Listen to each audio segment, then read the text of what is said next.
Bonjour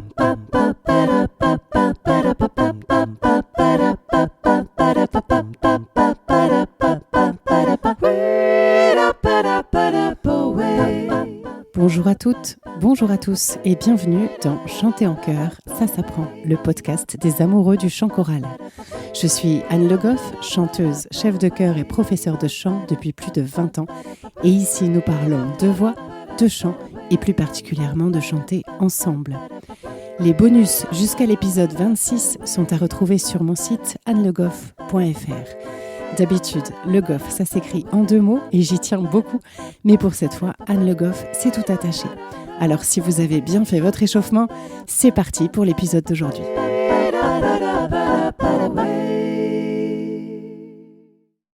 Le qui suis-je du jour. Je vous ai déjà dit que je pratiquais plusieurs métiers, certains qui tournent autour de la voix, mais d'autres non. Eh bien, une chose qui m'occupe beaucoup en ce moment, c'est une formation de kinésiologie, pour devenir donc kinésiologue.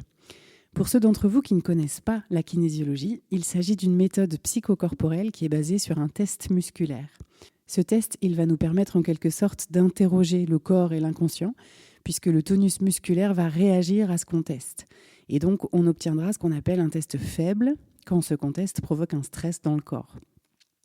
Grâce à cette technique et à tout un tas d'outils qui vont avec, on va ensuite pouvoir rééquilibrer. Donc c'est une technique que je trouve assez formidable parce qu'elle pioche dans beaucoup de choses, que ce soit l'énergétique, la médecine chinoise ou encore les réflexes archaïques ou la nutrition, pour équilibrer des stress du corps qui peuvent être des stress anciens, qui se sont comme engrammés dans le corps. Donc je suis vraiment très heureuse d'avancer dans cette formation et de commencer à pouvoir aider des gens à enlever les petits cailloux dans leurs chaussures qui les empêchent d'avancer. Aujourd'hui, nous parlons théorie musicale en expliquant la notion binaire-ternaire et aussi en parlant du chiffrage de mesure, ces 2 chiffres l'un au-dessus de l'autre qu'on trouve en début de portée à l'entrée d'une partition. Donc ici, on est bien sur une notion de rythme qui peut évidemment servir aux chanteurs mais aussi à tous les autres puisque ce dont on va parler aujourd'hui est commun à tous les musiciens bien sûr. La notion de binaire et ternaire s'applique à la division du temps. Un temps, donc une pulse, c'est en quelque sorte une unité à l'intérieur de laquelle on va pouvoir construire des rythmes. Si vous mettez des petits bâtons sur vos partitions qui correspondent à chaque battue du chef, on les appelle les pulsations ou les pulses, et bien ça, ce sont les temps. Les temps sont répartis à l'intérieur d'une mesure qui est matérialisée par 2 barres verticales sur votre partition. Si ces notions de chiffrage de mesure et de mesure elles-mêmes ne sont pas claires pour vous, je vous invite à réécouter l'épisode 1 et l'épisode 8 où je vous parlais de la notation musicale. Vous pourrez aussi aller voir les bonus de ces épisodes sur mon site annelegoff.fr dans lesquels vous pourrez visualiser bien clairement ces notions. Dans une partition, on établit un chiffrage de mesure au début et c'est lui qui va nous indiquer pour toute la partition combien de temps il va y avoir par mesure. Je dis toute la partition parce que c'est ça par défaut. Et si le chiffrage de mesure devait changer au milieu de la partition, on aura tout simplement un nouveau chiffrage de mesure qui apparaîtra et qui demandera d'ailleurs au chef de changer sa battue, puisque le chef ne fait pas les mêmes gestes s'il dirige une mesure à 2, 3 ou 4 temps. C'est ce qu'on trouve le plus souvent. Dans le chiffrage de mesure, c'est le chiffre du haut qui nous indique le nombre de temps par mesure. Alors pour être très précise, il nous indique plus exactement le nombre d'unités déterminées par le chiffre du bas dans la mesure, mais on y reviendra. Ainsi, si votre chiffrage de mesure est 2-4, il nous indique qu'il y a 2 temps par mesure. Donc dans chacune de vos mesures, si vous voulez écrire les pulsations, vous devrez en avoir 2. Une au tout début de votre mesure et puis une un peu plus loin. Si votre chiffrage de mesure est 3-4, c'est que vous avez 3 temps par mesure. Vous aurez cette fois-ci 3 pulses à écrire. Ça, c'est valable pour le binaire. Pour le ternaire, il y a une petite subtilité que je vous expliquerai plus loin.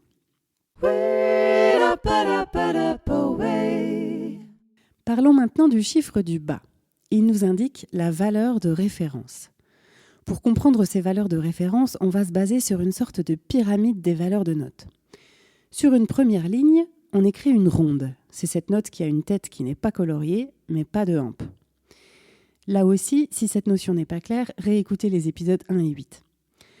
On en met une, donc on l'appelle 1. Ça veut dire que si on trouvait un 1 comme chiffre du bas dans notre chiffrage de mesure, la valeur de référence serait la ronde. Donc avec ce qu'on a dit plus tôt, ça veut dire que si je trouvais un chiffrage de mesure qui soit 4,1, ça voudrait dire que je vais trouver l'équivalent de 4 rondes dans chaque mesure. Bon, ça existe, mais c'est assez rare. Cette ronde qu'on a placée en haut de notre pyramide, on va la diviser en 2 pour obtenir notre deuxième ligne. On obtient 2 blanches. Une blanche, c'est une note avec une tête qui n'est pas coloriée comme la ronde, mais cette fois avec une hampe. Donc c'est notre ligne 2.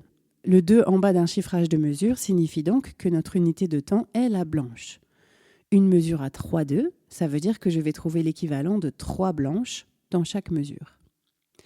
On va continuer comme ça dans notre pyramide et diviser ces blanches en 2. On obtient donc 4 noires, puisqu'on avait 2 blanches et que chacune d'entre elles devient 2 noires. Les noirs, ce sont les notes coloriées avec une hampe droite. J'en ai donc 4 qui sont nées, si je puis dire, de ma ronde du départ. Ma ligne va donc se nommer 4. Ça veut dire que quand je rencontre un chiffrage de mesure avec un 4 comme chiffre du bas, ma valeur de référence est la noire.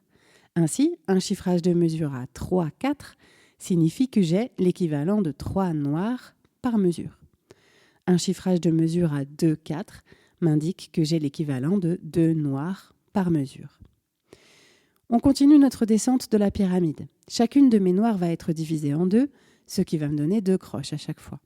Les croches, elles ont une tête coloriée et une hampe droite, plus une sorte de queue arrondie à un seul trait.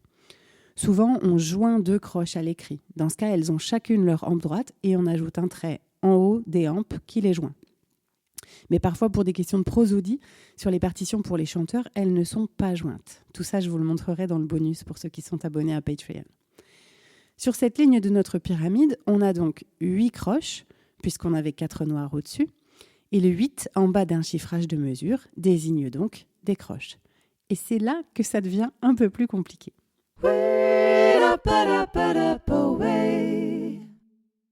J'en viens maintenant à la notion de binaire ternaire. Ces termes s'appliquent à la division du temps. Ça veut dire que maintenant qu'on a repéré les temps de notre mesure, on va devoir comprendre comment est divisé l'intérieur même d'un temps. On a 2 solutions. Soit un temps se divise en 2, et on est en binaire, ça donne 1, 2, 1, 2, 1, 2, 1, 2. Soit un temps se divise en 3, et on est en ternaire, et ça donne 1, 2, 3, 1, 2, 3, 1, 2, 3. En soi, c'est assez facile à comprendre, mais pour l'écrire, c'est un poil plus compliqué, puisque la pyramide que nous avons étudiée plus tôt, vous aurez remarqué qu'elle est toujours divisée en 2, jamais en 3. Donc, voyons, en se basant sur cette pyramide, comment on peut quand même écrire en ternaire. En ternaire, la valeur de référence va quasiment toujours être la croche. Ça veut dire que presque toutes nos mesures ternaires vont s'écrire avec un 8 en bas du chiffrage de mesure. Par exemple, 6-8, 9-8 ou encore 12-8 sont des mesures avec des temps ternaires. Mais attention, dans ce cas-là, je n'ai pas 6, 9 ou 12 temps et donc 6, 9 ou 12 pulses, comme je l'ai expliqué précédemment. En fait, comprenez bien que je n'ai pas d'unité de temps qui soit divisible en 3, comme j'ai la noire ou la blanche qui se divise en 2. Donc ici, c'est plutôt une subdivision. Dans ces mesures ternaires, je vais au contraire diviser mon nombre de croches totales indiqué par le chiffrage par 3 pour savoir combien j'ai de temps dans la mesure. Donc en 6-8, j'ai bien 6 croches par mesure. Si je divise 6 par 3, ça donne 2. J'ai donc 2 temps ternaires par mesure. En 9-8, j'ai 3 temps ternaires par mesure. Et en 12-8, j'ai 4 temps ternaires par mesure. Chacun de ces temps se divise en 3 croches. Donc un temps équivaut à une noire pointée, puisqu'une noire ça vaut 2 croches, et que le point qu'on lui met sur le côté la rallonge de la moitié de sa valeur. Donc une croche. Ça me donne bien une valeur à 3 croches. Donc en 9-8, j'ai 3 temps par mesure, à savoir 3 noirs pointés. Et c'est bien l'équivalent de 9 croches, comme l'indique 9-8. Donc ce que vous pouvez retenir, c'est que les mesures ternaires ont souvent un 8 en bas qui nous indique le nombre de croches par mesure. Mais pour savoir combien j'ai de temps, c'est-à-dire de noirs pointés, dans la mesure, je dois diviser le chiffre du haut par 3.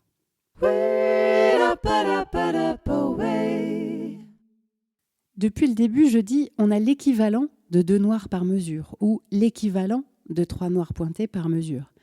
Parce que bien sûr, on n'est pas obligé d'écrire seulement 2 noirs ou 3 noirs pointés.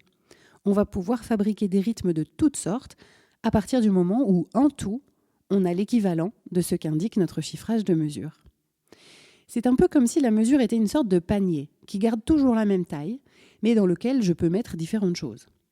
Gardons l'exemple d'une mesure à 2/4. Dans cette mesure, je peux mettre effectivement 2 noirs. C'est comme si je mettais 2 melons dans mon panier. Et là, il est rempli. Mais je peux aussi mettre seulement une blanche, qui équivaudra en durée à 2 noirs. Là, dans mon panier, je mets, disons, une pastèque. Je peux aussi mettre 4 croches, puisque là aussi, ça équivaut à la durée de 2 noirs. Cette fois-ci, j'ai mis 4 pommes. Mais je peux mettre aussi 8 doubles croches, 8 prunes. Évidemment, je peux aussi mélanger les fruits dans mon panier. Je peux mettre un melon et 2 pommes, c'est-à-dire une noire et 2 croches. Ou bien 2 pommes et 4 prunes, soit 2 croches et 4 doubles croches.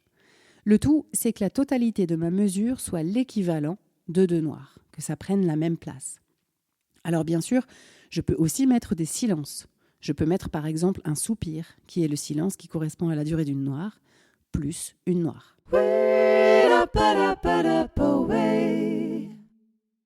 Parlons un instant de quelques subtilités. D'abord, vous pourrez trouver une notation particulière qui ressemble à un C. Ça veut dire 4/4, c'est-à-dire, si vous avez tout bien retenu, 4 noirs par mesure. On trouve aussi un C qui est barré verticalement, et ce C barré, il signifie 2/2, soit 2 blanches par mesure. Et là, normalement, si vous avez tout bien suivi, vous vous dites, mais en fait, 2 blanches ou 4 noires, c'est la même durée au final. Et vous avez raison. Quand on est en 4/4 ou en 2/2, on a la même quantité de notes dans une mesure. Dans chacune de ces mesures, on pourrait mettre 4 noires ou 2 blanches.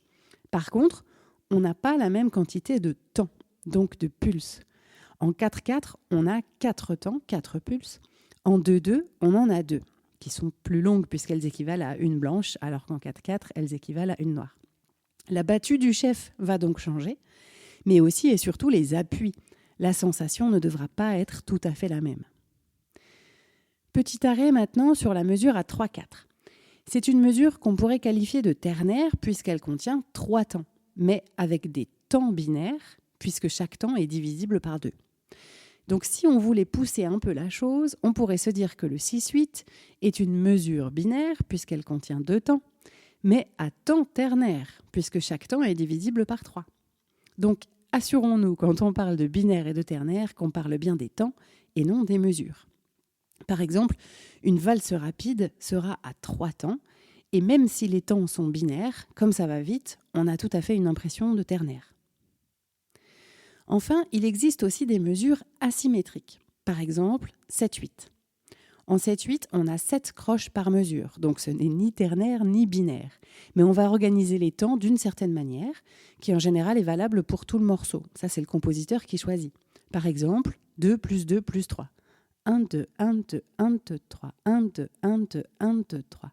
Ou encore 2 plus 3 plus 2. 1, 2, 1, 2, 3, 1, 2, 1, 2, 1, 2, 3, 1, 2. Ça va donner une rythmique assez particulière qu'on trouve notamment beaucoup dans les musiques de l'Est. Si vous connaissez Blue Rondo à la turque, etc.,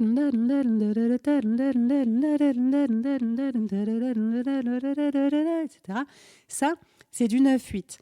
Donc, on en a parlé tout à l'heure, le 9/8, ça peut être une mesure ternaire à 3 temps, mais pas organisée en ternaire comme d'habitude ici dans ce Blue Rondo, c'est-à-dire 3 temps à 3 croches d'habitude, mais là, c'est organisé en 2 plus 2 plus 2 plus 3. 1, 2, 1, 2, 1, 2, 1, 2, 3, 1, 2, 1, 2, 1, 2, 1, 2, 3, etc. Donc les appuis changent. On a le même nombre de croches que si on était dans du 9/8 traditionnel, c'est-à-dire 3 noirs pointés. Sauf que là, on organise nos croches différemment. Ça veut dire que le chef va devoir battre différemment et surtout que nos appuis ne sont pas du tout au même endroit.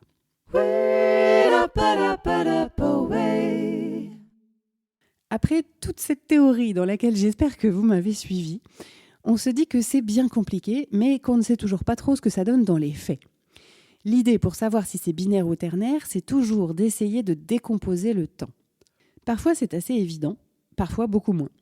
On peut aussi se dire que le binaire donne quelque chose d'assez carré, quand le ternaire donne plus une sensation de rondeur, de quelque chose qui tourne. Alors, voici quelques exemples de chansons en binaire et ternaire. Au clair de la lune, mon ami Pierrot. Ici, si je fais la pulse, ça me donne ça. Au clair de la lune. Et donc, à l'intérieur de chacune de mes pulses, 1, 2, 1, 2, 1, 2, 1, 2, 1. On divise chaque temps en 2. Donc, on est bien en binaire. Si je vous chante maintenant, il pleut, bergère, rentre tes blancs moutons. On a 1, 2, 3, 1, 2, 3, 1, 2, ti, tan, tin, tan, tin, tin, tan, tin, tin, tin, tan. Le temps se divise en 3. On est en ternaire. Et maintenant, si je reviens à mon cher Jodassin, l'Amérique, 1, 2,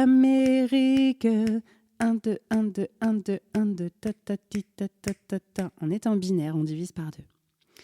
Et puis maintenant, si je vous chante Well, you can cry me a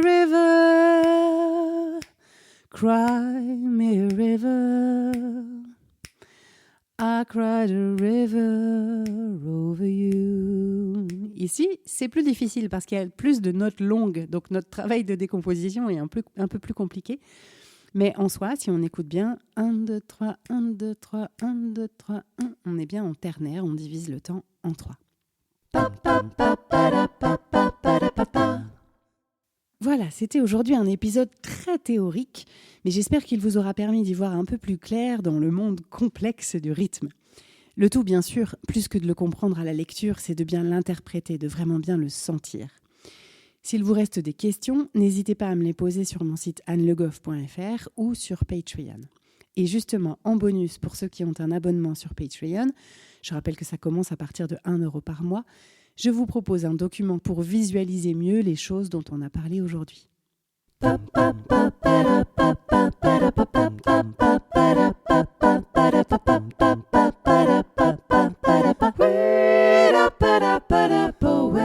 J'espère que cet épisode vous a plu.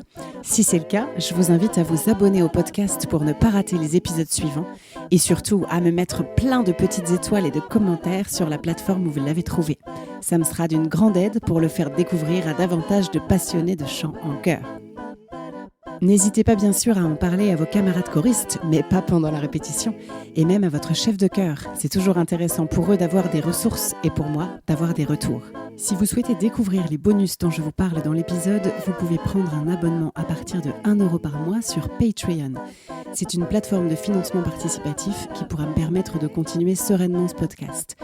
Cherchez Patreon, Patreon, et vous tapez « Chanter en chœur » tout attaché. Le lien est aussi disponible sur mon site annelegoff.fr à l'onglet podcast. N'hésitez pas là aussi à laisser des commentaires, vos questions ou les sujets que vous aimeriez que j'aborde. Merci à tous, on se retrouve la semaine prochaine pour un nouvel épisode de Chanter en chœur, ça s'apprend. D'ici là, prenez soin de vous et de votre voix.